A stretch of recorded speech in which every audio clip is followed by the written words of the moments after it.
ដឹងថ្មីនៅរឿងនយោបាយភ្លើងឆេះមិនតន់ដល់ផ្ទះយើងទេកុំឲ្យទៅខ្វល់ខ្វាយមានអីស៊ីនឹងទៅក៏មិនចង់ជិះកកាយខ្មោចហូជីមិញ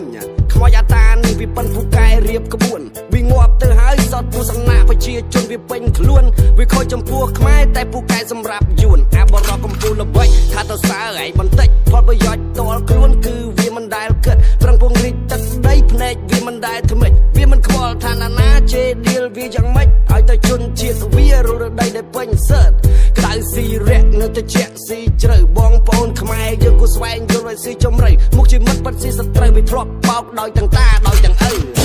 បើជួយទៅរស់ហើយត្រូវទៅរស់ស្រួលព្រោះសម្លឹងប្រឹងកាត់វាយនៅស៊ីឈ្នួលយឹកធ្នូបាញ់មេឃបាញ់តាមការគួរស្នូក៏ភ្លើងអាមេបធននេះទទួលបើជួយទៅរស់ហើយត្រូវទៅរស់ស្រួលព្រោះសម្លឹងប្រឹងកាត់វាយនៅស៊ីឈ្នួលយឹកធ្នូបាញ់មេឃបាញ់តាមការគួរស្នូក៏ភ្លើងអាមេបធននេះទទួលអាស៊ីមិនចោលក្បួនអាយុនមិនចោលពុតក្បាលអាពីរអ្នកនេះខ្ញុំនៅចំណាំមុខគឺថាវាធ្វើទុកដល់ជាតិសាសខ្ញុំរស់នៅមិនបានសោកតាមដែលចាំបានវាធ្លាប់ចាប់ហែកស៊ីថាបើហឺនខ្លាំងណាស់វាចែកចំណែកគ្នាជាពីរតែចង្រៃអាណានិគមចូលមកទាន់វាក៏ប្រើនាងសំផឹងឲ្យបំពេញតួនាទីលួងយកកោសាំងស៊ីនឲ្យបាត់ចេញពីផែនទីអាមួយប៉ុនខាងដីអាមួយទៀតនោះវាប៉ុនខាងប្រពៃណីវប្បធម៌ទំលឹមទម្លាប់វាកុបពីគ្មានប្រណីឆ្លៀតមកដណ្ដើមសិតធ្វើជាម្ចាស់ពិតដុំថ្មសម័យអង្គឲ្យកើតតន់ដែរផ្ទះក្តោកលិតឈ្មោះអាកាសស្រុកទេគេដែលកំពុងតែវឹកវរគៀងកងអ្នកចេះ